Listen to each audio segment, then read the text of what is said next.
Welcome everybody. This is Dr. Medhat Namatullah from the IRC Interdisciplinary Research Center for Hydrogen and Energy Storage, headed by Professor Zain Yamani, and energized, as a matter of fact, with the first-class researcher and affiliates to the center. Tonight, inshallah, we have this very important event on hydrogen economy, status and ambitions. And as a matter of fact, we are highly motivated behind this event with so many issues related to the hydrogen in terms of hydrogen production, clean hydrogen production for green hydrogen and the blue hydrogen. Also, the hydrogen engineering process in terms of hydrogen transportation and the storage, as well as utilization in the different system for power production.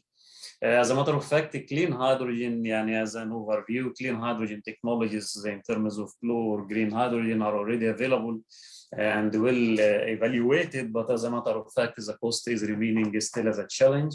And this is the subject of this event. But as a matter of fact, by scaling supply chain and investing more in this direction, we can reduce, as a matter of fact, this cost down. Saudi Arabia here is exploring, as a matter of fact, its way to become the top supplier of the hydrogen in the world, as a matter of fact, for decades supplying and securing the energy for the world. And Saudi Arabia has, as a matter of fact, a clean hydrogen production target of about 3 million tons per year by the year 2030. The current focus in Saudi Arabia is to gain large market, as a matter of fact, share in the blue hydrogen, particularly in the form of blue ammonia in the coming decade. But that does not mean by any means that Saudi Arabia does not pay the right attention, as a matter of fact, to the green hydrogen as well. Of course, it does. We have hydrogen from renewable energy sources, or what's called, as a matter of fact, green hydrogen, could mean a new industrial sector in Saudi Arabia, because Saudi Arabia, as a matter of fact, is enjoying one of the lowest price of green energy production in the world.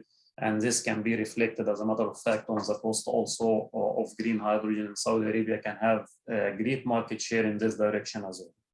We have the city of NEOM, as a matter of fact, is a clear example about this direction of green hydrogen, and it is expected to play a central role in Saudi Arabia interest in ushering in green hydrogen supply. Motivated, as a matter of fact, by all of this, KFUPM, with the new administration, with a new ambitious plan to become a research-intensive university, under the leadership of His Excellency Dr. Muhammad Akimaya, and with the care and continuous support from His Royal Highness Prince Abdulaziz bin Salman. So we have here at KFUPM a number of research center has been established of interdisciplinary nature. One of them is a dedicated center for hydrogen and energy storage. So we are here tonight. We have this very interesting forum. We have very special speaker tonight. Inshallah, will be talking to us about hydrogen economy, and we'll discuss the current advancement and ambitions. Tonight we have, will be just very brief. We have Mr. Wolfgang Brand, he is Air Product Vice President, NEOM for green hydrogen. He will be talking to us tonight, inshallah, about the global status of hydrogen production and the transportation. We have as well Dr. Mazin Zareef. He is advisor at the Ministry of Energy, and he will give us, inshallah, talk about the Kingdom vision and ambitions regarding the hydrogen economy. We have very special guest tonight. Also, we have Professor Omar Yaghi. He is a professor at the University of California, Berkeley. And Professor Yaghi, as a matter of fact, he has been shortlisted for the Nobel Prize.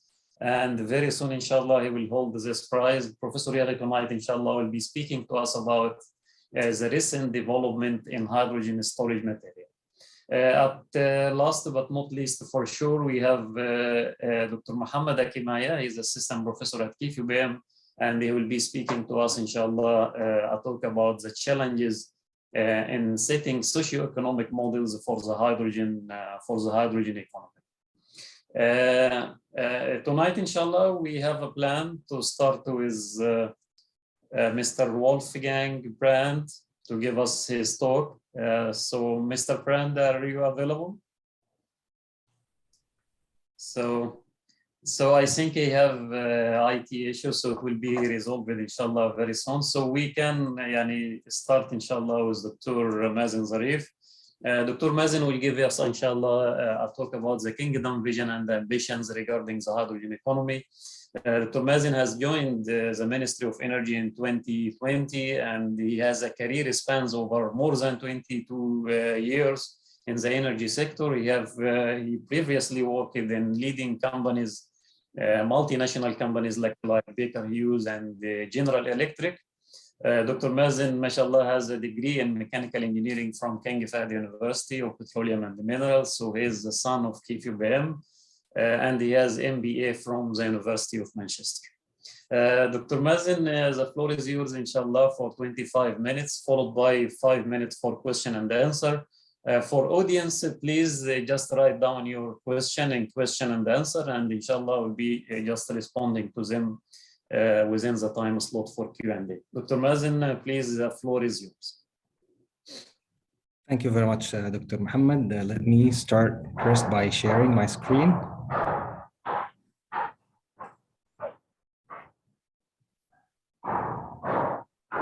Okay.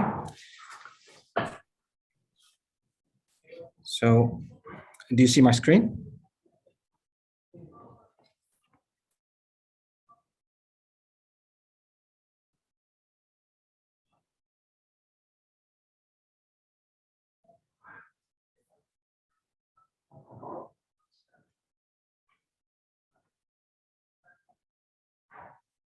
Okay, please let me know when you start seeing my screen.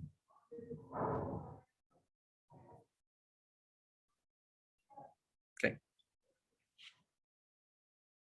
So do you still hear me?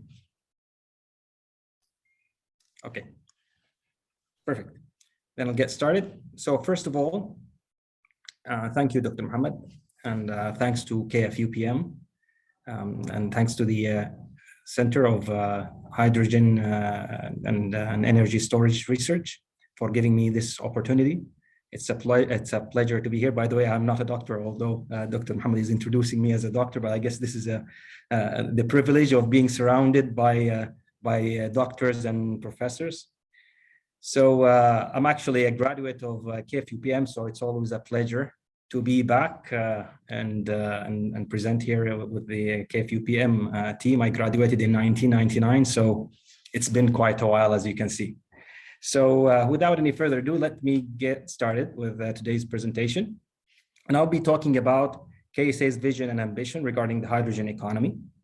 So I'm going to be sharing with you the following agenda. So first, an overview of KSA's hydrogen vision.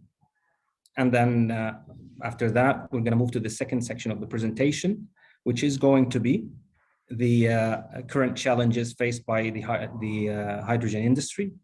And then the third section, which is going to be the suggested areas for collaboration in R&D and innovation.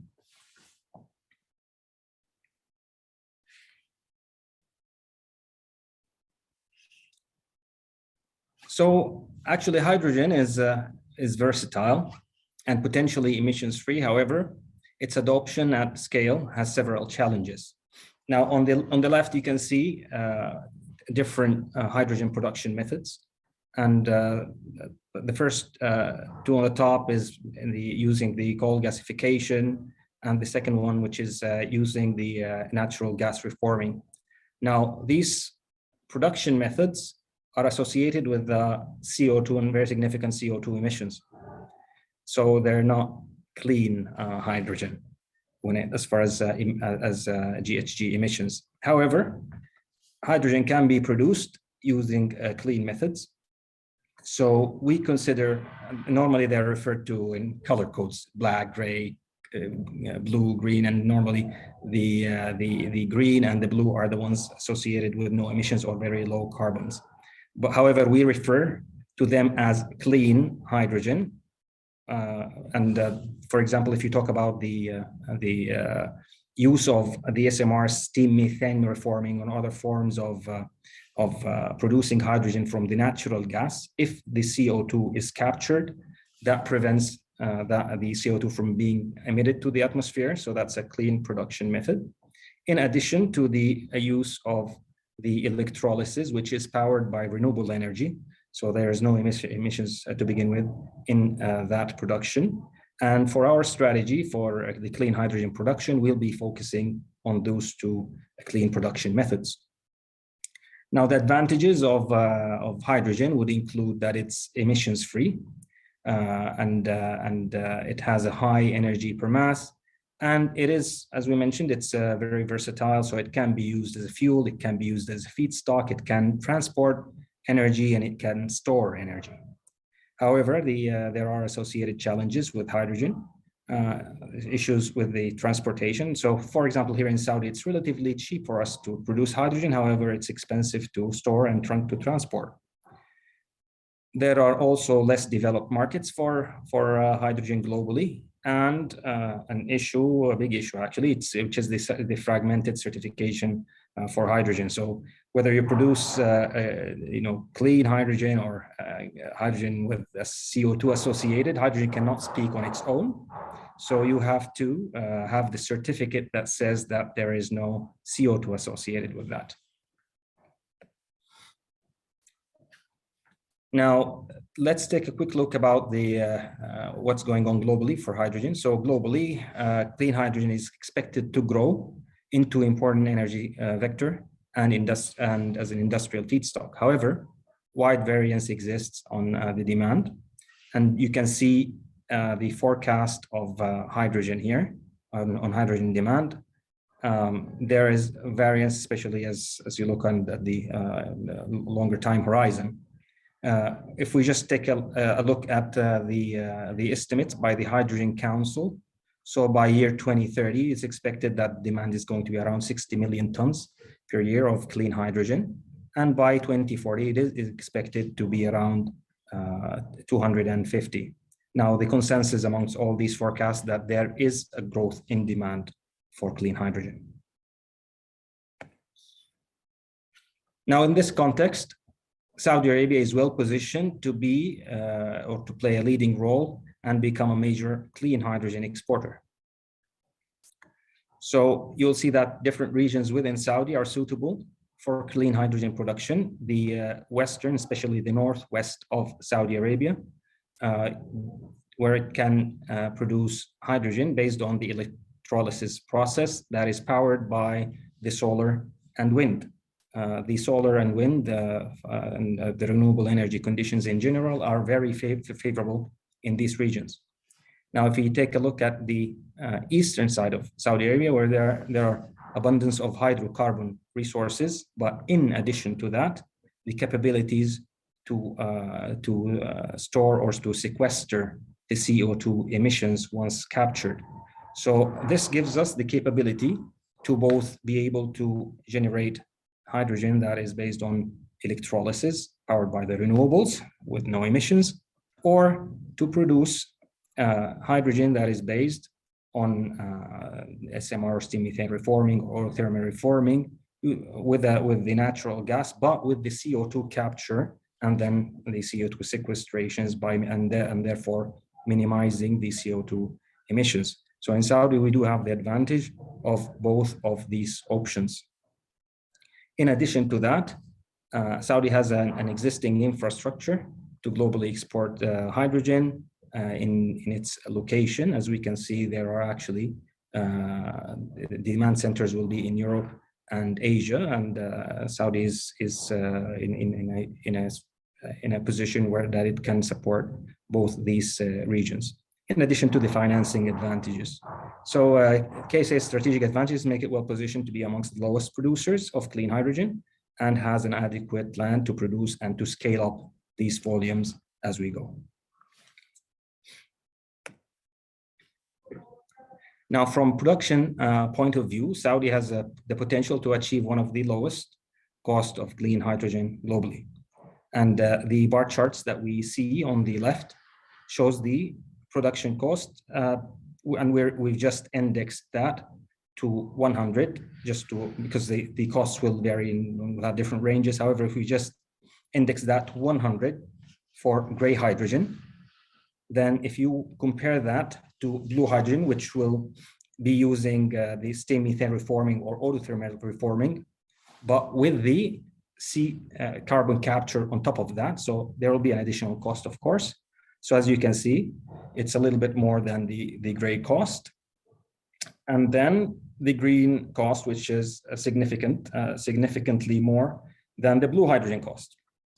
Now, having said this, looking at the 2030 time horizon, the cost for both blue and green hydrogen is expected to reduce. As a matter of fact, they will both reach parity around the time horizon of 2030. So this will give an advantage for the electrolysis-based production or the green hydrogen to expand more, but beyond the 2030 time horizon. However, for the current time horizon, the SMR-based hydrogen has a clear cost advantage. Now, if you look at these two options for the time being, specifically for Saudi has a lower levelized energy costs globally. However, the reduction that you see here is a result of the reduction of the capex for the electrolyzers. So the cost of the electrolyzers, and if you compare the cost of where it is right now towards what it's going to be in 2030, is expected to reduce significantly, almost by half. And on the other hand, there will be also some price reduction for the blue, and mainly it's a result of the reduction of capex for the carbon capture facilities, or the capex out of the carbon capture requirement. And also there will be better integration with CCS hubs and better handling, the cost will also reduce further. Now, KSA's strategic advantage for clean hydrogen production will allow it to compete for the key target import markets. Now, looking at this global map, we can see that in Saudi, we're positioned between the some of the important regions in the world and countries. So the ones that are highlighted in dark brown, mainly you see that it's the European Union countries, in addition to the Far East, specifically South Korea and Japan. These would be importing countries. Now, there would be other countries, if you think about what's going on with North America. To a large extent, it's going to be self-sufficient, so they will be producing and they'll be consuming most likely all the hydrogen production. China is expected to be self-sufficient as well when it comes to hydrogen. Exporting countries will include, of course, Saudi Arabia and some GCC countries, in addition to North Africa and Chile and Australia. Now, KSA will leverage this competitive edge to gain a first mover advantage, aiming to become a leading exporter of clean hydrogen at global scale across key importing markets.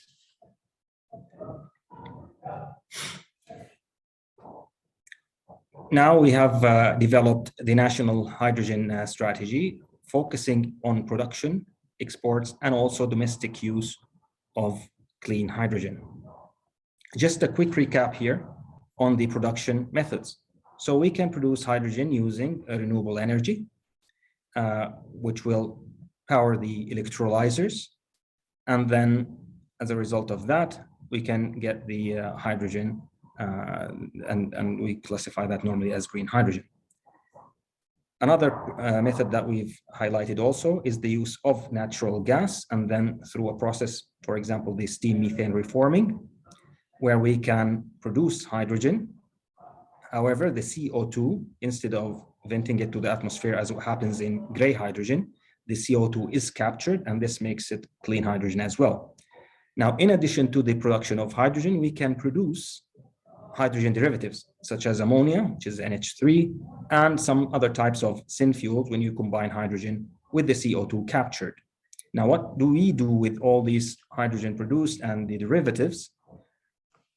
Our strategy is to utilize them. Part of that is going to be used for local or domestic use cases. And part of that also will be used to generate to generate hydrogen derivatives and hydrogen products. These products can be used for oil refining or for ammonia fertilizers. They can be used as aviation fuel or low carbon steel.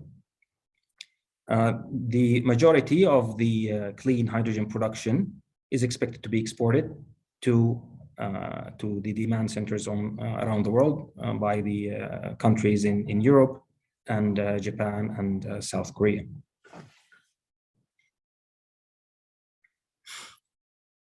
Now we've actually started the implementation phase, and we're focusing on 5 priority actions. First, conducting government-to-government engagements to secure partnerships in the hydrogen ecosystem. For example, securing offtake agreements and working on R&D partnerships. And we have, like for example, we also have an MOU or a memorandum of understanding signed with Germany on collaboration on hydrogen. We're also focusing on supporting hydrogen mobility pilots, such as use of hydrogen in buses, taxis, rail, and we'll get into the details of that, where the Ministry of Energy has signed MOUs with 8 entities in Saudi Arabia to pilot mobility applications. We're also focusing on exploring the feasibility study for hydrogen transportation infrastructure. For example, a pipeline and from KSA to the importing countries. In addition to that, another important topic is establishing regulatory framework for hydrogen, such as standards, certifications, and advocating for global harmonization of standards. And then we're also focusing on developing enablers to expedite hydrogen-related investments and FCEVs adoption.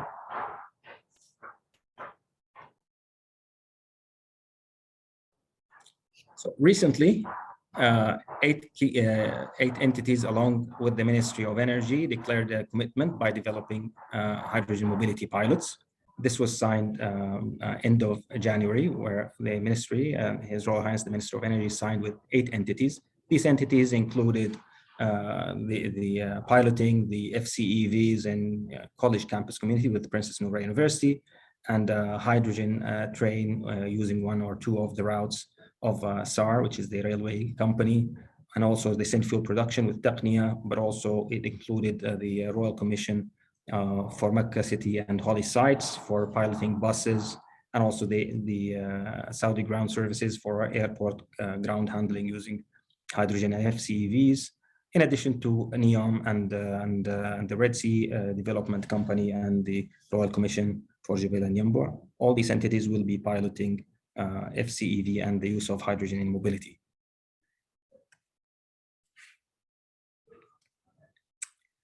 Okay, moving on to the next section, we're going to talk about the current challenges faced by hydrogen industry development. So despite momentum across hydrogen demand and supply, 4 challenges still face the scaling of hydrogen into global energy. So the demand and use cases, potential uncertainty regarding the speed and scale of investments following demand announcements, and also the hydrogen heavy-duty mobility, ammonia to be competitive by 2030. And there are, of course, other challenges in production, such as higher production costs of clean hydrogen, current conventional alternatives, and in addition to the transportation of hydrogen, where we can use where we have challenges such as the current transportation options are expensive. So whether you consider how capex intensive it is to build a pipeline to, let's say, important regions such as Europe, so that's a big challenge. But also even a more practical way of doing it as of now, such as converting hydrogen into ammonia, for example, will also be capex intensive, and as it requires building the right infrastructures by converting facilities from hydrogen to ammonia at the exporting countries, and then reconverting it back to hydrogen at the importing countries. And last but not least, the market certifications. So as I mentioned, hydrogen does not speak on itself to say I'm low carbon or I'm clean. So that is only achieved by certifications. Now the global certification efforts around the world is scattered. and it has a limited visibility on the evolution of certifications. Okay, moving to the last section, which is suggested areas of R&D and demo collaborations. So a list of good research and development initiatives have been identified based on these prevailing topics and relevance across the value chain. So if you look at the production part of the value chain, we talk about that there could be good initiatives on the electrolyzers and the use also of wastewater and seawater in electrolyzer. So as of now, for example, alkaline-based electrolyzers, they use fresh water. Now, if we want to look at the scarcity of water in Saudi Arabia, it would be a good research topic to focus on the use of wastewater and seawater for these electrolyzers, as they're both going to be like carbon neutral, but also this will prevent us from using fresh water for producing hydrogen and better use of these alternatives. In addition to that, electricity storage, which is an important part, and then the carbon capture, transportation and storage. Another research topics related to production is the direct oil to hydrogen, or the use of or producing basically hydrogen from oil rather than natural gas, because there's abundance of oil in Saudi, and also the plastic waste to hydrogen. On the transportation fronts, there are several topics such as the liquefaction of hydrogen, transport of liquid hydrogen, and the reconversion of ammonia to hydrogen. In addition to the pipeline retrofitting, there are large and existing pipeline network, maybe mainly for natural gas. So retrofitting does save a lot of capex. And then on the end use cases, the use of hydrogen in the DRI or the steel production, and also the use of hydrogen in the hydrogen-based fuels such as e-methanol, e-kerosene, etc. And of course, the fuel cell technologies and so forth.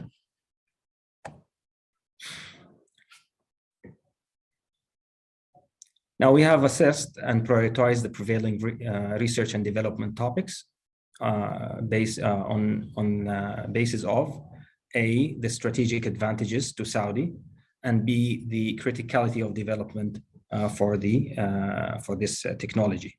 So mapping all these different technologies and whatever ranks very high on the strategic advantage to Saudi and ranks also to criticality of development would be the #1 priority.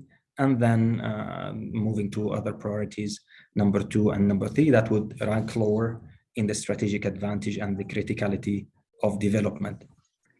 This helps us to decide on what is going to be to give us a top priority. So if you just take, for example, as direct oil to hydrogen production as an example, it is going to be enabling us to produce hydrogen from oil, and how strategically important that is to Saudi because of the abundance of oil reserve or oil access in Saudi, so that ranks very high. And then you can look at these other technologies that can form also good areas for innovation and R&D topics. Mr. Mazin, please, we 1 and 2 minutes, so please. Absolutely. So this is, I believe, is the last slide. So KFUPM and other research institutions could take the lead in developing the priority for the research and development areas, maximizing Saudi clean hydrogen competitive advantage in international markets, and better utilize for Saudi Arabian resources for the long-term socio-economic development, and also be at the forefront of the clean hydrogen economy by developing Saudi Arabian capabilities and intellectual property. I think with that, I reached towards the end. So thank you very much for giving the time and for listening. And back to you, Dr. Muhammad. Yeah, thanks, Dr. Mazin, for the very interesting presentation, and thanks for joining us tonight. So we'll go directly, as we have a tight schedule tonight, we will go to select a number of questions from maybe a couple of questions or something from Q&A. We have here one question from Mr. Ahmed Belfas. He has a question. to you. He is asking what makes the cost of green hydrogen storage in Saudi Arabia very high comparing to other countries. What makes the cost of hydrogen production high? The cost of green hydrogen storage in Saudi Arabia very high comparing to other countries. So for storage of once hydrogen is produced, it doesn't matter if it's green or any form. Once hydrogen is produced, it is hydrogen. It doesn't matter. Once you produce hydrogen, you're going to become color agnostic on what happens next. Now, why is hydrogen expensive to both transport and to ship? If you just think about it, if you want to, for example, to store it, in order to store a lot of hydrogen, the best way maybe you think of it is to convert it from its gaseous state to liquefy it, which will be very energy intensive. So that will be very costly, and then you have to keep it at, I think, minus 253 or something really, really cold to keep it in its liquid state. So that makes it very expensive. And it's the same issue when it comes to transportation. Ideally, the most efficient way of once you produce hydrogen is to utilize it in the nearest point to keep the cost minimum, because every time you do the conversion, not only that you will be losing it, first of all, to convert it from one state to another, you will be losing efficiency because you have to put energy into doing that. And then, of course, the associated cost of transportation or to maintain it at such stage is going to be expensive. Yeah, maybe Professor Yari will give us a solution or something based on that. So we are trying to search a solution for hydrogen engineering in terms of transportation and the storage. And we have our next speaker, Mr. Wolfgang Brand. They will give us, as a matter of fact, more details about this. Dr. Mazin, if we can just one quick question as well. He's asking about giving the likely low efficiency and the high energy consumption of the electrolysis process for hydrogen production. Is it approved as a reliable green energy source by the year of 2030? So, yeah, he's also claiming about the low efficiency and high energy consumption of the electrolysis process, and is it visible by the year 2030 or, yeah? Well, actually,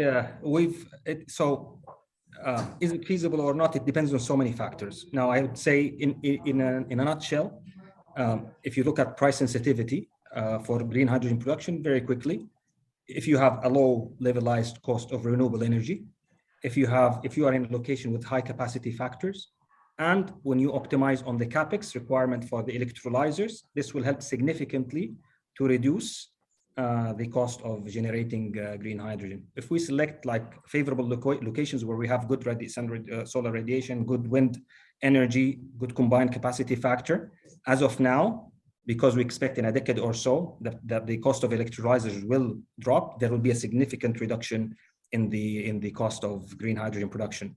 But as of now, some locations in Saudi are very competitive, and around the world also. If you look at a country like Chile, for example, it's very competitive. So these are the key factors, and it is indeed expected to become competitive as of now, but even more competitive in a decade or so. Yeah, so thank you very much, Dr. Mazin. So we enjoyed your talk and your answering the question. So as a matter of fact, we had our plan to start with Mr. Wolfgang Brand to give us, as a matter of fact, a talk about the global status of hydrogen production and the transportation. So now our next speaker will be Mr. Wolfgang Brand. He is Air Product Vice President of Green Hydrogen. Mr. Brand, as a matter of fact, he joined the Air Product by 2020, bringing about 20 years or more in industrial gases and the petrochemical industry experience. He was the managing director of EMT in Bensberg, Germany, and prior to this, Mr. Brand has various positions of increasing responsibility at Linde AG Engineering, including process engineer, project director, and vice president for petrochemicals business development. and sales and so many other positions. So Mr. Brand, please, the floor is yours. I would appreciate if you can just limit your talk for 20-25 minutes, and it will be followed by 5 minutes for question and answer. So the floor is yours, please go ahead. Thank you very much for this kind introduction. I'm very happy to be here after I had initial security problems with IT because IT was locking me out of that wonderful conversation that we have now. Glad that it's fixed now. And I think it is now an opportunity to speak after you, Mazin, because this really definitely frames what I'm having to tell on basically your principal presentation, which is like standing on the shoulders of giants. So you already explained very nicely how all that economy around hydrogen will work and the principles. And I now try to give a little bit the frame around what it means in the global context.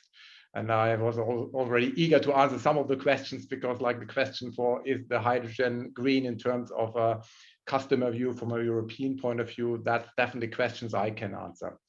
Like I was introduced, I'm the vice president for the NEOM Green Hydrogen Project. So I'm responsible for delivering the facilities in Saudi Arabia for Air Products. Air Products is one of the largest chemical and industrial gas companies in the world. And we are definitely the one that want to be the first mover in big hydrogen. And so it's my pleasure to speak for the King Fahd University of Petroleum and Minerals. And without further ado, let's go into the topic. Like Mazin explained, the energy transition is fully ongoing. The world has decided inevitably to stop burning fossil fuels. Will it happen tomorrow? No, for sure not. Will it happen in 10 years? Very different in different geographies.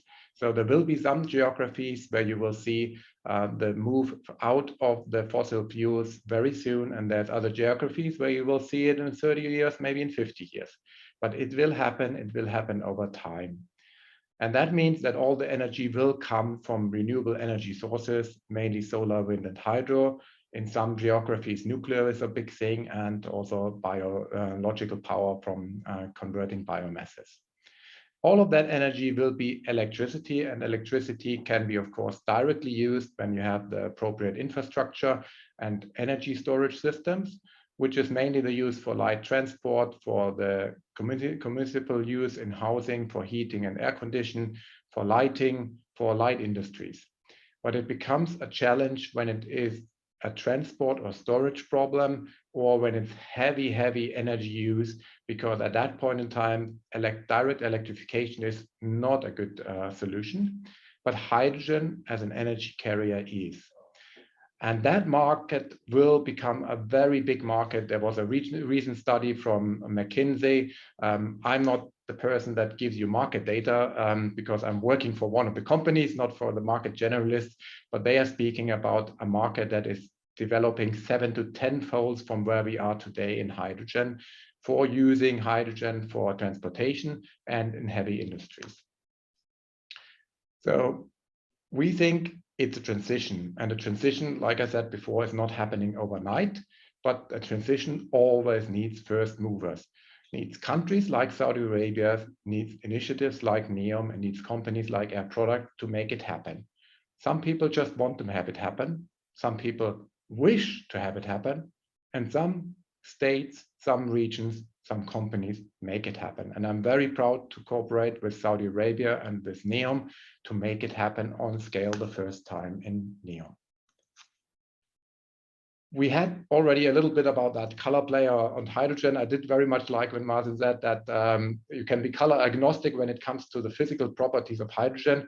The result is always the same. It's H2, it's hydrogen. And hydrogen is a wonderful molecule for the use as an energy carrier. But the production methodology will help to understand, in principle, on the market value of a product in terms of its further use. Because in some use cases, in some geographies, the way to get there is just limited by the cost effectiveness, and then gray hydrogen from gasification or the transitional steam methane reforming is a very good option and will be a very good option for quite some time. Blue hydrogen, we talk about hydrogen that was produced with CO2 capture. And we can even achieve a negative carbon footprint with that. And I have an example for that a little bit later in the presentation. And green hydrogen, we always speak about when the energy used for the hydrogen molecules are completely green: solar, wind, hydro. And that is exactly what we're doing in NEOM. Let's start with gray hydrogen. Gray hydrogen is 90 million metric tons per year market size at the moment, produced either by the companies like Aramco, like ExxonMobil, like chemical companies for direct use themselves, or being supplied by industrial gas companies like Air Products, Linde, and so on. And at this moment, our product in numbers on the external hydrogen sales is #1. And here you see some of the locations. Most locations of the 110 hydrogen production facilities as of today are gray hydrogen. Of course, that's what we did for many decades. Since the last 60 years, companies like Air Products have produced gray hydrogen. But of course, it's a transition. So the next stage in this transformation process is blue hydrogen. And the interesting thing is that the things are very much accelerated, and green and blue is happening at the same time. So we think that blue hydrogen will be ready by 2025, 2026, and the same is with green hydrogen, with NEOM being a first mover. So this is happening in parallel. Blue hydrogen, we're always talking about the same principal conversion mechanisms like steam reforming or partial oxidation, POX, but capturing the CO2. So basically not emitting the CO2, which is one of the major contributors to climate change. And I can give you an industrial example. We just have recently announced the Alberta World Scale Net Zero Hydrogen Energy Complex. So this is a project that will produce blue hydrogen based on the steam reforming and capturing more than 95% of the carbon capture. Now you would say it's not net zero because we are still having some emissions. But on the other side, we are also producing power directly from our production process. And that power basically nets the CO2 emissions to a negative impact actually at the end as a footprint. So the hydrogen that we produce and sell then over pipeline is net zero when it comes to carbon footprint. The ownership is 100% with us. It's an investment of more than $1 billion Canadian dollars in Alberta, Canada, and it will be on stream by 2024. Here I can walk you through the flow chart of such a plant. So it starts reading from the left to right as you do it in Canada, not so much in Saudi Arabia where we do it the other way around. Alberta natural gas comes in on the left side and goes into the steam reforming process together with oxygen from the air separation unit. And then from the reforming process, we get CO2, which we capture and eliminate by that capturing process, and we produce hydrogen. The hydrogen will be split into use as power to drive our plant to generate the oxygen and to export power to become net zero. And then the hydrogen will be basically sold either, as Mazin also nicely explained before, by liquefying for the mid-term transport purpose, or we can also inject it into a pipeline, and with the pipeline, we can then sell it also in a combination with other hydrogen. And at the end of the day, at the customer, it's a certification issue if it's a blue or a gray hydrogen molecule, and if he's willing to pay for that color difference. Another example is in Louisiana. We also announced a similar facility, and there you have already the combination with ammonia. So technically, the ammonia process is a simple combination of hydrogen molecules with nitrogen molecules as a further energy carrier for transportation. Ammonia is a chemical that is well known and well explored to be used as an energy carrier, can be easily transported, much better in an energy density view than hydrogen. And that's why we use it for both pipeline, but even more for the shipping, as you will see with NEOM. So we announced this facility in Louisiana, where we basically produce a very large amount of hydrogen based on CO2 capture, so it's blue hydrogen. And we also produce ammonia for the export to global markets with shipping and sell it in the pipeline in the United States. So to the pipeline here, a picture. Actually, the pipeline, very much as Mazin said, we are color agnostic. The molecules in the pipeline will be all kinds of, be injected from our blue plants where we have carbon capture. We can inject it from conventional hydrogen plants, and we can inject it also from green plants. And by mass balancing, you get the customer, the molecules equivalent to the production method that he's willing to pay for. So it's a very fair process, and we'll make sure that we can serve all our customers with their different needs on blue, gray, and green hydrogen. For Saudi Arabia, of course, in particular, green hydrogen comes into play because, as we heard before, there's a very, very good place in Saudi Arabia with NEOM to produce green hydrogen. And why is this? Because there was also the question in the Q&A. NEOM has a very unique position. It's not only logistical very well positioned, and also very well positioned at an industry project at scale. It also has a very good capacity factor, and renewable power people speak from capacity factor with solar and wind, in that combination of how much wind do you get when the sun is not shining. Because then you combine basically one piece of solar energy and one piece of wind energy. And when the sun is not shining, the wind needs to be there.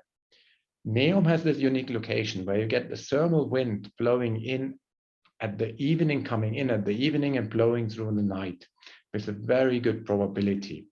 So basically with the wind and solar together, we get a very stable power supply, a remarkable stable power supply for renewable energy.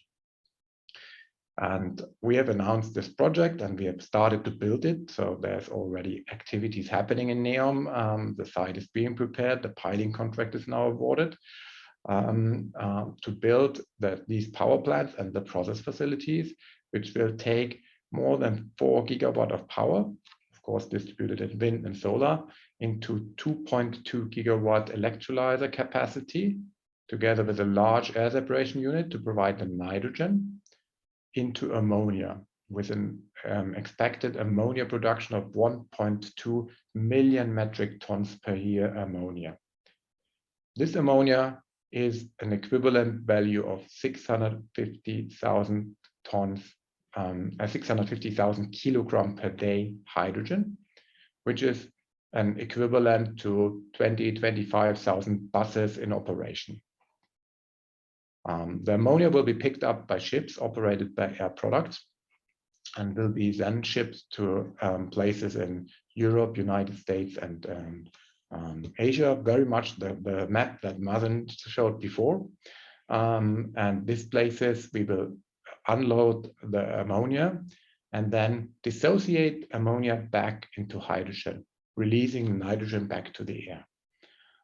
This is a unique process that we have developed in Air Products, and we will introduce these units in the port locations, around 8 locations around the globe. And based on that, we will then supply hydrogen with the main target for the mobility market on heavy vehicles, buses, and trucks. Like shown before, the custom markets for the NEOM project are US, Europe, and Asia. We are dissociating back the ammonia at that places. And then, like said before, the hydrogen will be then either liquefied for a little bit longer transportation or shipped out by pipeline or by direct compression. Hydrogen for mobility is our target market. We know that there's other applications as well, and we serve other applications as well. But we think to make the most impact to the world, one of the things that happen on the first mover side will be the change of the heavy duty vehicles. We have high interest of some cities around the world. We have high interest of logistic companies like Amazon, FedEx, UPS, and so on, to convert their fleet into hydrogen operated fleets and do their part on the energy transition for the world. This will provide safer and more reliable and more cost-effective solutions at the end of the day to the world. We also walk the way we talk. Our product has started to convert their own fleet, and as an industrial gas supplier, we are operating more than 2,000 trucks around the globe ourselves. And with our partner on the fuel cells, we are converting these trucks and will have our first unit operational this year, and we will convert the whole fleet by 2030. All in all, Saudi Arabia has big plans, is very visionary, and is a very important partner to our products. Our product is a leader in global hydrogen, and we have the expertise and investment for the full supply chain to be a first mover at large scale carbon-free hydrogen. And this is exactly what we do at NEOM together.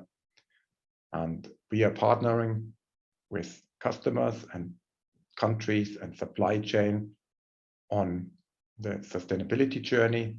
We want to be the provider of choice for gray, blue, and green hydrogen to address the energy and environmental challenges, moving us all forward to a cleaner energy future.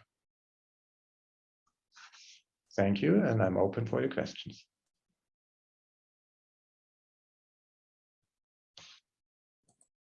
So thank you very much, Mr. Brand, for this very interesting presentation. So I think we are ahead of time, so we may have more than a couple of questions. So here we have a question here from Mr. Said. He said, in your opinion, what is your expectation in reforming with CO2 process instead of SMR process? So do you think it might compete with other routes to make hydrogen? So this is his question. What was the question between steam reforming and? CO2, reforming using CO2. With carbon capture. Right. I mean, technically, I'm a process engineer by education. So technically, the process is exactly the same. So in the process, you don't change anything. You just have an efficient capturing mechanism to make it more climate friendly and make sure that you don't emit CO2, right? So in principle, you don't change a lot. Of course, there's some tweaks or things that you do differently, but the main difference is the CO2 emission. And inevitably, the customers around the world will no longer be able to support, just from a legislation point of view, from a policy point of view, to use fuel, also hydrogen, that has emitted large amounts of CO2 during the production phase. So over long, the blue hydrogen will completely substitute the gray hydrogen in some of the regions. But again, it's a transition process, so it will happen over time. The next 20 years, we will see definitely both in parallel. So we have another question here as well. He said, what are the side or what are the other products that we can take advantage from the process of hydrogen production? So do we have any other kind of products? This is his question. So we have, as a matter of fact, this meeting has been shared among, as a matter of fact, worldwide, and we have a lot of participants, and they are not, as a matter of fact, of engineering background, maybe, so they may ask such kind of question. Yeah, which is fine. And honestly, we are considering this on NEOM project. So NEOM, for example, is producing a large amount of oxygen out of the electrolysis process, because you're producing hydrogen. What is left if you put water into an electrolyzer is oxygen. But this oxygen comes at a very low pressure. So it's not very useful for industrial processes or for shipping it out, because you would have to compress it. But we are looking together with NEOM if that oxygen could be a useful thing in their supply chain, in their environment, economics, the environment they are building up. Fish farms was one of the things that was mentioned. Maybe that oxygen could be a valuable byproduct. So that's definitely something that you could consider, because technically what you do is you put water in and electrical power in, and you produce hydrogen and oxygen. The ammonia process itself doesn't really produce any byproduct. So compared to petrochemical or oil and gas, we are very lean in what we produce, because we don't handle a lot of different molecules in the hydrogen business, right? Yeah. So Here is another question, but I think most probably maybe one thing, waste heat is also something that could be considered, because the electrolyzer are generating a lot of heat, because technically what happens is if the power goes in, it either produces hydrogen or it will end up in a form of heat. And though the waste heat could be also an interesting byproduct for other industries or municipal use. So waste heat and oxygen are basically the byproducts. Sorry. Yeah. So here is another question, as a matter of fact, is talking about something related to the acceptance of hydrogen as a fuel in the new economy for hydrogen economy, the societal acceptance here. I think this question maybe Dr. Muhammad Akimaya, inshallah, will be responding to it maybe, or if you have a comment, he say, how do you plan to drive the demand to change the customer behavior so that as we are targeting the mobility sector. So he's asking how people can accept such a kind, maybe he's thinking about the risk of dealing with hydrogen. So how safe we can say, we can translate this question, how safe is the use of hydrogen in mobility like fuel cell electric vehicle? Yeah. Let's put that question in two questions. One question is about the policy side, the regulation side, and one question is about the customer expectations. On the policy side, we are very closely looking to what Europe is doing, because Europe is very good in bureaucratic things like setting up the right standards, like this, what they call the Renewable Energy Directive. And we are making sure that the NEOM product complies with that specification and regulations. So basically, if a certain policymaker says, only under these conditions, we call it a renewable fuel, then we will be ready to certify that. So that's the one side. The other side is the customer expectation, in particular when it comes to safety and the change process. Safety is relatively easy to answer because we make it safe. Well, hydrogen is safe because we make it safe. That is how you handle hydrogen. Generally, a diesel-operated car is definitely not less or more safe than a hydrogen-operated car, because hydrogen, if you handle it correctly, goes to the air, right? You don't get pool fires and all that nasty thing that you have with diesel cars. It's more a process about convincing people that this is not the Hindenburg case. The hydrogen car will not just simply explode. And that will take some time and quite some effort to convince the customers. But our strategy is to work with the fleet operators for buses and trucks, because that is definitely something that the customers will more easily understand and accept. It's not individuals entering into a bus just because the bus is hydrogen operated, because you trust the bus operator, right? That everything is safe. So you will not avoid buses that are hydrogen buses. But we need to convince the operators, of course, that it is safe, together with the fuel cell operaters. Yeah, so last question that I really like, it's related to the internal combustion engine. So he said, as a matter of fact, is there interest to use hydrogen internal combustion engine for mobility? I have been working for years in internal combustion engine, and I don't like, as a matter of fact, to let it go. So, so what is the possibility for this comparing to fuel cell and other issues? You know that I'm living in the city of Munich, and the city of Munich is the BMW city, and BMW is having cars with hydrogen direct combustion. They have not developed them in a cost-effective solution for the masses at this moment, but if the customers are interested in, then it will happen. I think the large amount of the market will go to the fuel cell, because that is what seems to be more cost-effective. But the hydrogen combustion could be an interesting alternative, in particular for high-performance engines. Definitely, it is a technology that is proven and it's workable. Will it be a technology that is widely used? I'm not sure of that, but will it be a technology that exists and have its use case? Yes, maybe Formula One cars will operate with hydrogen in the future. Yeah. So thank you, Mr. Brand. We really appreciate your presence here with us. And thanks for this presentation and being patient to answer those questions. As a matter of fact, we have a lot of questions, so you can look at, if you have some time, you can kindly answer them.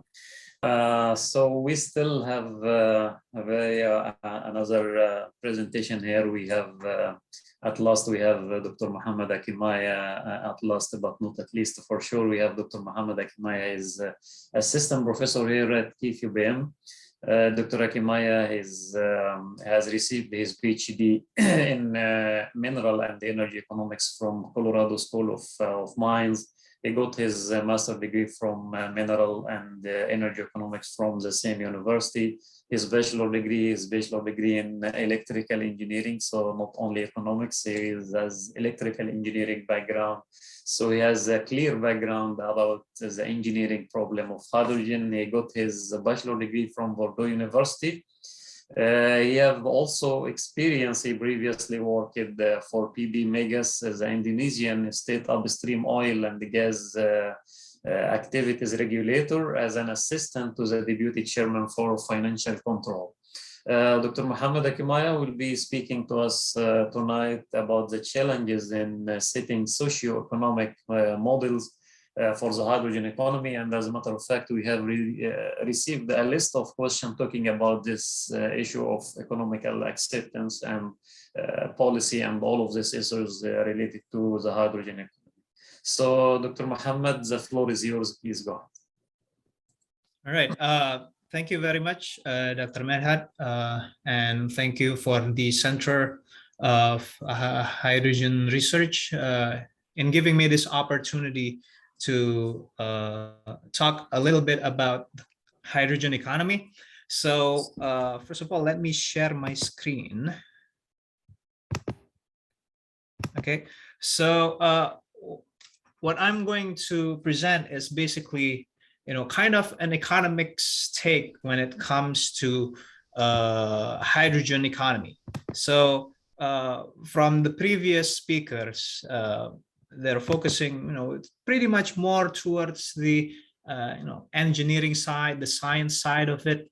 But since my background is more towards an economist, I'll talk more from the perspective of economics, and hopefully it will, provide some sort of a different perspective when it comes to, how economists are actually seeing this hydrogen economy. Is this sustainable? Is there really a future in which hydrogen economy would actually prevail? So first of all, wait 1 second. Okay, right. Sorry, I'm a little bit lost. Okay, all right. So I'll start my presentation. So I will, first of all, I will talk a little bit about background about hydrogen economy from the perspective of an economist.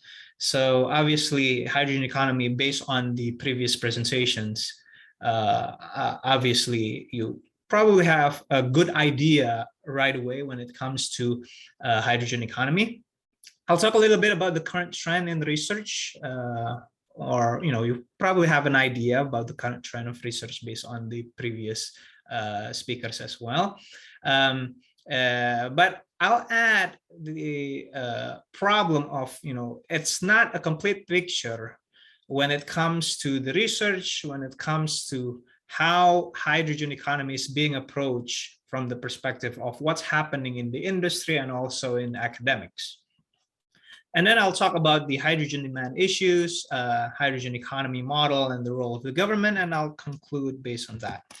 So first of all, what is this hydrogen economy? To put it in simple terms, basically hydrogen economy is just, when you have some sort of like an ecosystem in which we rely on hydrogen for our energy.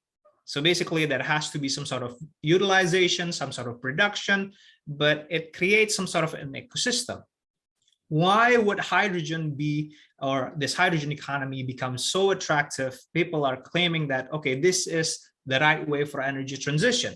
So the main idea when it comes to hydrogen is that, if we rely on renewable energy, unfortunately, renewable energy has issues regarding their reliability, because when it comes to renewable energy, there's an issue of intermittent. Sometimes you have it, sometimes you don't. So you kind of have to develop some sort of energy storage to support renewable energy. We can't also just focus on or stay with fossil fuels because it harms the environment. There's climate change. And hydrogen is supposed to be, kind of the breakthrough, the solution to this energy transition towards a cleaner future with cleaner energy. I'm gonna paraphrase what has been mentioned by Mr. Wolfgang previously. Okay, so in order to have this to become a reality, obviously there has to be some sort of an analysis. And from the perspective of economics, okay, there's not just about the production side, but in our glasses, we need to have an idea about from the consumption side as well. So there has to be some sort of analysis, some sort of research that's focused on, okay, so if we are going to have this hydrogen economy, what would it look like? What's the market representation of this? And with this kind of market, is this some ecosystem would require specific policies, specific regulations, or we can just leave it as is? Not only that, the third important thing about providing an appropriate analysis when it comes to hydrogen economy is, okay, what would be the future of research and development in order to make sure that this hydrogen economy becomes a reality? So if we look at the current trend of economic research on hydrogen, basically, if you just go to Google Scholar and then just type in hydrogen economics or hydrogen research, most of them are techno-economic analysis. The focus is always going to be about the production cost of hydrogen. What's the levelized cost of hydrogen? With different colors. Oh, this is the black one, this is the gray, blue, green, teal, I don't know. There's a lot of colors. And I think different institutions have different color schemes. And what about if the infrastructure is different? What about if the geographical location is different? What if this hydrogen production facilities is located near a natural gas reservoir? What about if it's near to coal mines? So there's a lot of how would that affect the production costs? And lastly, about the end product as well. Would it be hydrogen, or should we actually transform it into ammonia? So first of all, it's about hydrogen production costs. Secondly, it's about hydrogen storage costs, which was pretty much obvious based on the previous presentation. And also hydrogen transportation costs. Okay, how expensive would it be to transport hydrogen? Should we liquefy it and then use shipments for hydrogen, or should we just use pipelines? These are the current trends of the economic research nowadays. This presents an incomplete picture of from the eye of economists. This is an incomplete picture. What's wrong? So the issue is that when it comes to production side research, it focuses on the supply side only. And the main premise is always going to be, as long as the product is cheap, it will definitely attract customers. Now, from economics perspective, there's a major flaw in this premise because we are assuming that the price is the only factor. As long as it is cheap, it will definitely attract customers. When the price of the product, if the production cost is low and the price is relatively cheap, there will be some sort of economic feasibility. But actually, it's not always true. Economic feasibility doesn't necessarily mean, cost minimization.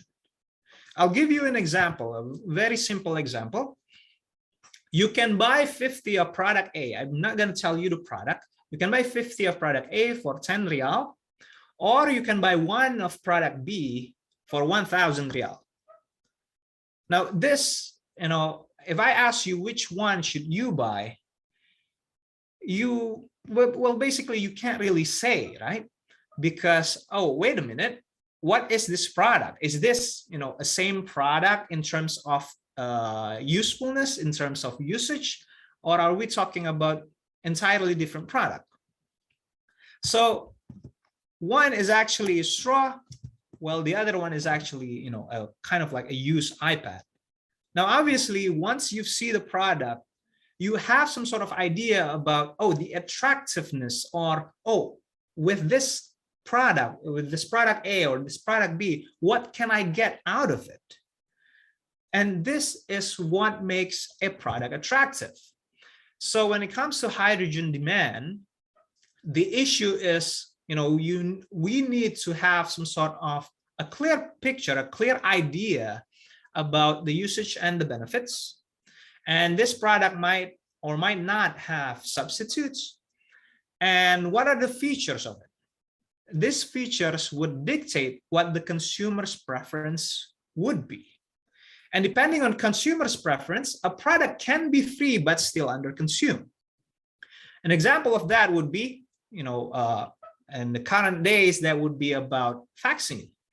In some countries, vaccines are free, but still not, you don't get 100% vaccination rate. It's still, quote unquote, under-consumed. So it's not just about the price, but consumers' preference can actually, build some sort of responses in the market that would create, a condition where, okay, there will be a lot of sellers, there will be a lot of production, but at the end of the day, who's going to buy this? Now, if we look at hydrogen, obviously, if we relate it back to the reason why hydrogen economy was so attractive, is that when it comes to hydrogen, it's about the energy transition, phasing out fossil fuel. And the reason for this is to tackle the issue of climate change. It will bring environmental benefits. It will bring less pollutions. So it will free up the air. We will have cleaner air, so it should be good for everyone. So, but wait a minute, we're not really sure about this hydrogen utilization yet. How can we actually achieve this less pollution? In what way would hydrogen utilization reduces pollution? So somehow, some way, it's a little bit answered from the previous presentations. But when it comes to the current demand for hydrogen, mostly it will be for industrial purposes. In the chemical industries, for ammonia, in refineries, and iron and steels, and cement. If we're looking at utilizations of hydrogen for this industrial purposes, notice that this will not bring a significant impact on the environment. Why? Because, well, you're just using hydrogen for producing other products, other output. So how would that relevant to our climate change issue? So of course you might say, oh, wait a minute, maybe the current hydrogen that is being produced, which is the gray or the black hydrogen without any kind of carbon capture, then obviously, yes, you can have some sort of effect, you can have cleaner hydrogen, but will this bring us towards tackling the issue of climate change? I would say that's arguable, because look, of course, you will reduce the pollution because you will be capturing carbon based on hydrogen that you produce initially. But what about the other fossil fuel industry, the other sectors that actually use fossil fuels? So that, in order to have a significant environmental impact, the hydrogen have to be used in place of fossil fuel energy source. It has to replace fossil fuels if the main goal of hydrogen is to actually, be the solution to climate change, the solution to energy transitions.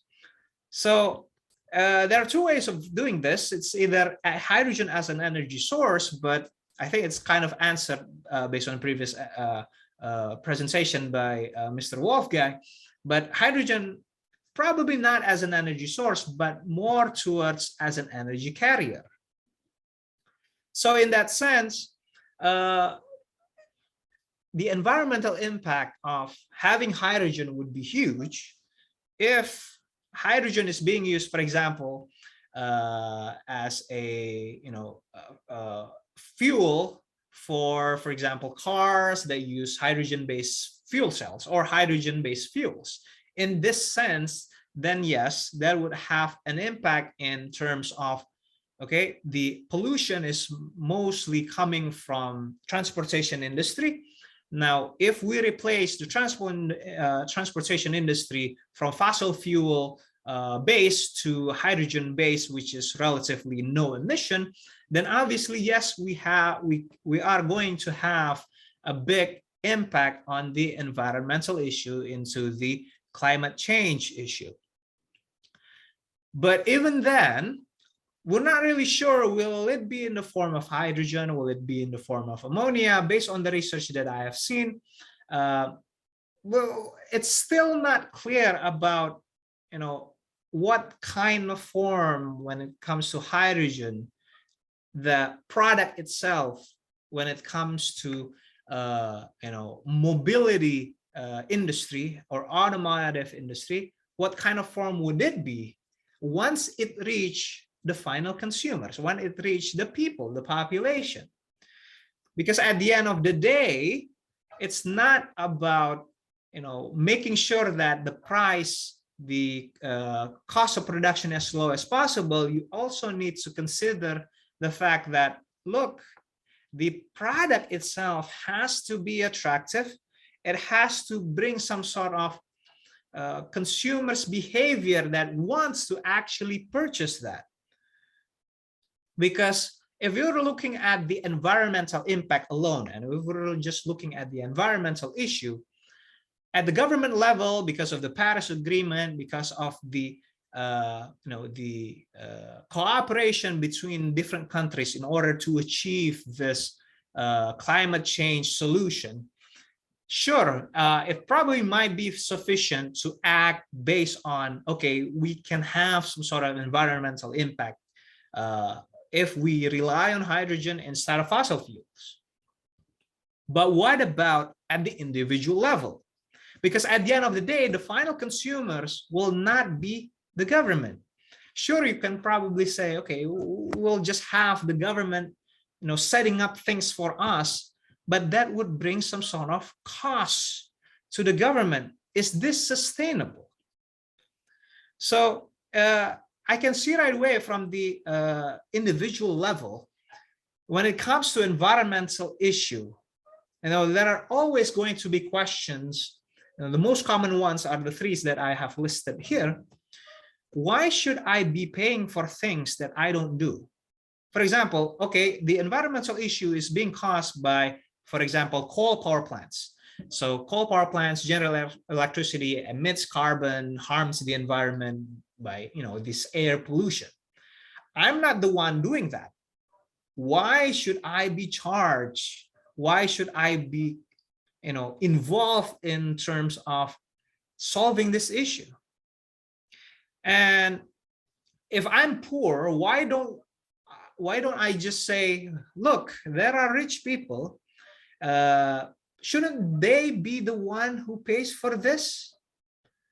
And lastly, if you don't really feel the benefit, why should I do it? Right? For some countries that have issues with air pollutions, then obviously, yes, you probably are aware about the issue of environment. You feel the need to actually act upon the fact that, oh, our air is polluted. We have to do something to change it. But if you don't really see the fact that, oh, our air is polluted, if you go outside, it looks like air is, pretty much clean. I don't think it's problematic. Then why should I do it? Okay, this brings up the issue of externalities because, the problem is probably not from me. The problem is from the outside. Why should I be involved? So when it comes to the benefit of this hydrogen, first of all, we need to know from the economics perspective, we need to know what is the utilization, what is the main target of this hydrogen, what's the product, the actual product of hydrogen that will be delivered to the people. Of course, in terms of benefits, if I'm using this product, obviously, for those people who are aware about climate change, there will be less guilty about, we're not contributing to the environmental pollution. But one thing for sure, in order to be attractive, at least the satisfaction of this product has to be the same as if you're using fossil fuels. So this probably explains why most of research currently is about making sure that, production cost has to be at least the same price as the fossil fuels. But in reality, probably that's not what the consumers or potential consumers are seeing. So in reality, it's a different technology that requires different infrastructure. For example, we take an example of hydrogen fuel cell vehicles. So fuel cell vehicles based on hydrogen. So first of all, if I'm a potential buyer, the very first thing that I would ask, well, is this really useful in the sense that, would there be a problem with it? Well, what about its safety? I think this, was asked before, wouldn't it explode all of a sudden? What about its reliability? If it was mentioned just now, 4 kilograms of hydrogen can get you to 450 kilometers, if I remember correctly. But how reliable that is in terms of, when you're really driving it? What about its lifetime? This car, would it last 5 years, 10 years, or would it last 20 years? And the most important thing is, well, I already have a vehicle, I already have a car. Why should I pay money in order to actually change my car to this new car? So obviously, having the same price in itself probably is not going to be enough when it comes to making sure that, the actual product of this hydrogen is attractive. Then also, there's also the perspective of social benefit, of course. With the hydrogen economy, it will create an ecosystem. There will be production, utilization. It can create jobs. It can improve standard of living. But, as an individual, would I really be affected with it, or would I not? And I'm not talking about, if me as an individual, but I'm talking about the aggregate people. If we add up all of the people, what would they feel about it? And this brings up the hydrogen economy model, and this brings up the big challenges when it comes to actually trying to capture or illustrate, represent the model that would be appropriate from the economics perspective. So obviously we'll have production, storage, and transportation. We have the economic benefit, the environmental benefit, and also societal benefit. The production, storage, and transportation, these are the costs that would dictate the price of hydrogen. And on the right, we have the benefits that would dictate the attractiveness of hydrogen.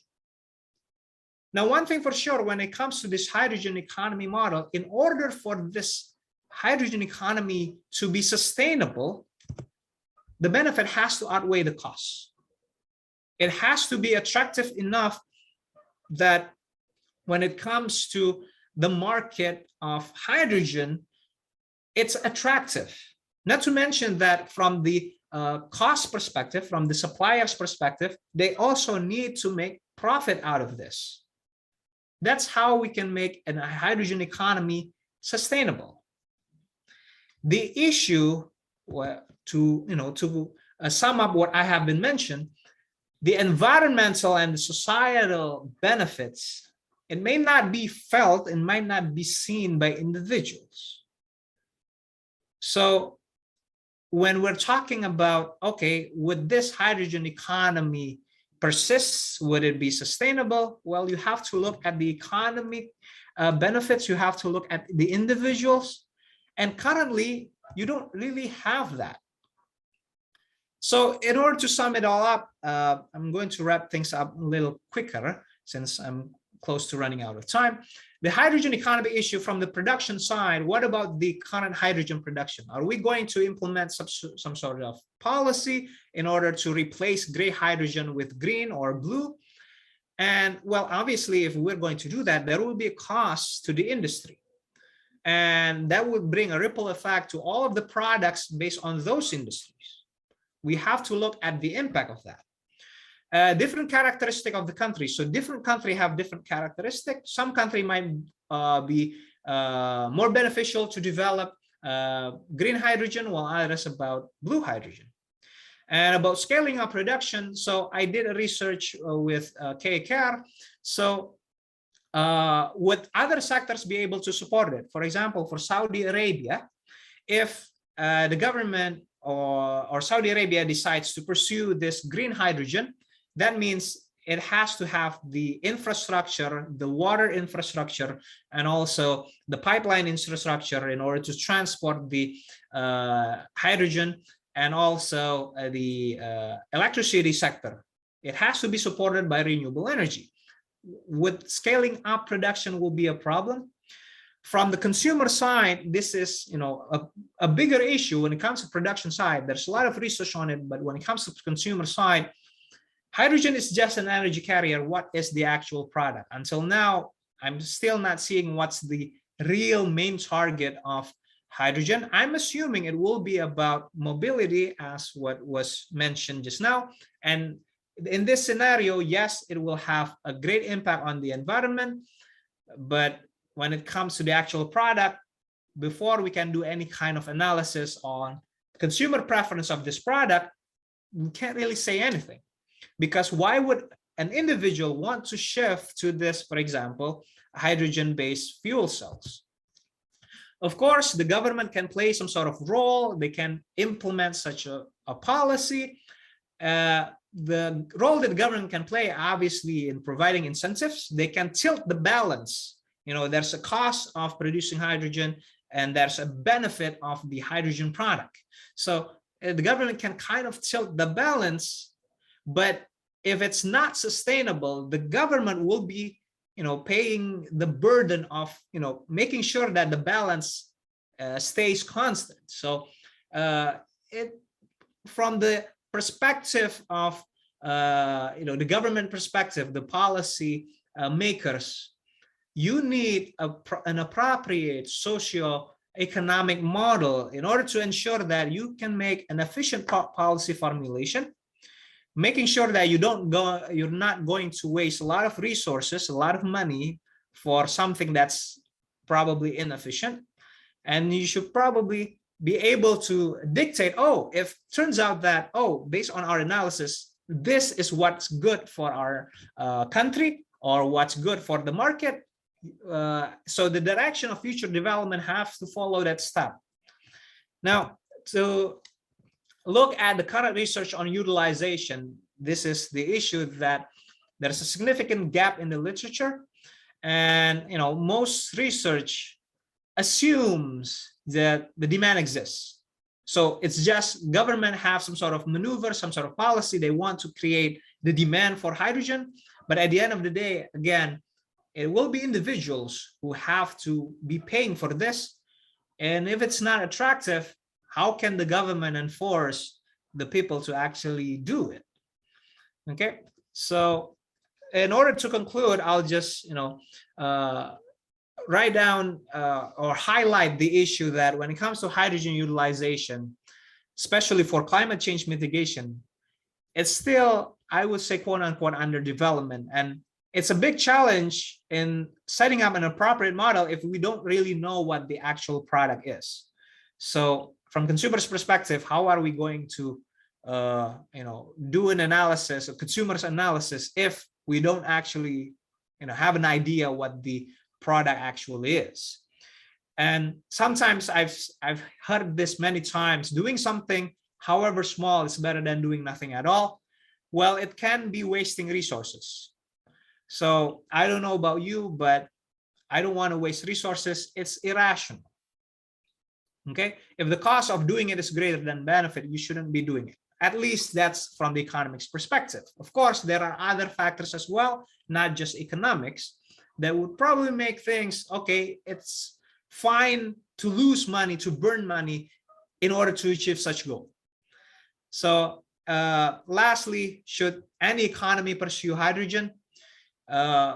This is the big question, because me as an economist, without proper analysis, economic analysis of the, or should I say the cost and benefit analysis of hydrogen economy, my answer is I don't know. But of course, the current situation when it comes to climate change, there's a lot of issue about it. So if this is the only solution, then obviously, then yes, every country should pursue hydrogen. Thank you very much. That's pretty much it for my presentation. I'm welcome to hear questions. Yes, thanks, Dr. Muhammad, for the very interesting presentation to give us an insight about the direction of current status of hydrogen economics from economic and societal point of view. So we have here maybe one or two questions to conclude this very interesting forum. A question here he's asking about Mr. Ahmad Al-Faraji is asking about what is your opinion about the hydrogen market structure? Is it better to be horizontally integrated, or it should be vertical? So in terms of the current market, I would say the current market instead of the ideal condition, because there's a, how do we say this? So if it's a horizontally, or I should start with a vertically integrated. If it's vertically integrated market, obviously everything from upstream to downstream is being controlled by one firm or one entity or one institution. Right now, hydrogen is some sort of, the technology exists, but when it comes to the market, especially not the market for industrial purposes, the market for the fuel cells, the market has not been established yet. So for this perspective, it might be better to actually have a vertically integrated market so that everything can be regulated, everything can be controlled easily, because you have the full control from A to Z.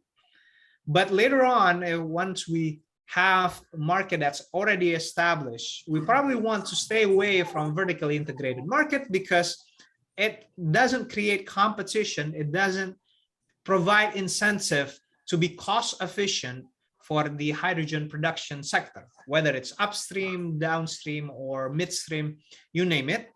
It doesn't create that competition. So firms would actually want to reduce their costs because everything is regulated. So my answer would be, it depends on at what the status of hydrogen economy is, if there will be a hydrogen economy in the first place that focuses on the fuel cells.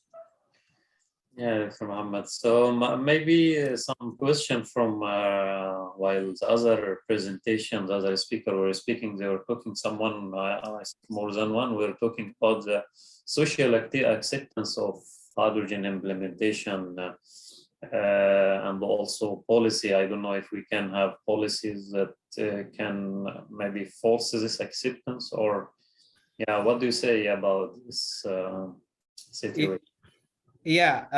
One of the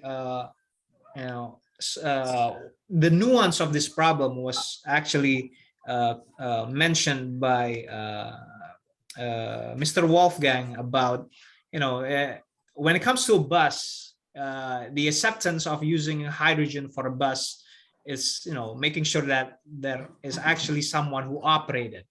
So, well, in a way, I agree, but to a certain extent. But at the end of the day, you can have a bus operating with hydrogen, but if there's no one that actually wants to ride it, or maybe just a few, so that's not a lot of benefit out of it. So in that sense, the government can never actually enforce this, especially when it comes to consumer preference. It has been proven all over the time, all over the place. If there is some sort of, for example, just look at an example of vaccine. Hey, everybody have to be vaccinated from COVID-19, but let me ask you, do you know any country with 100% vaccination rate? Zero. And it has to be zero. There's no way for government, even if you implement such sort of policy, or we'll do this here, this way, that way, this way, that way. There will be, people who just don't want to get vaccinated.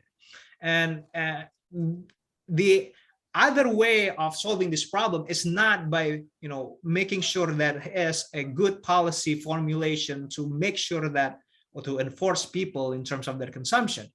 It's actually what Mr. Wolfgang mentioned. It's to raise awareness that, look, it's perfectly fine to actually, use this bus or hydrogen. It's perfectly fine to have, vaccinated, but with this vaccine for COVID-19. But even with those, even with raising awareness, some people are just, how do we say this? How do I say it nicely? Conspiracy theory, yeah. Yeah, it's just the way it is. And, one way is, instead of, I should probably focus on, instead of looking at, policy formulations, it's more towards, making sure that the product itself is attractive. So, there are different angles, different perspectives of how this can happen. And currently, the current research is just focusing on, you just have to make sure that the cost is as minimum as possible, and that's it, which I think, it's kind of an incomplete picture. Yeah. So with this, Dr. Muhammad, so we are closing our forum for tonight. So thank you, everybody. Still, we have tonight more than maybe a kind of 400 participants, and now at least to this late time, still we have over 200 audience. So thanks to everybody who have joined us in this very interesting forum. And hope to see you, inshallah, in our upcoming event under Hydrogen Interdisciplinary Research Center for Hydrogen and Energy Storage. So have a good night, and see you, inshallah, very soon. Assalamu alaikum.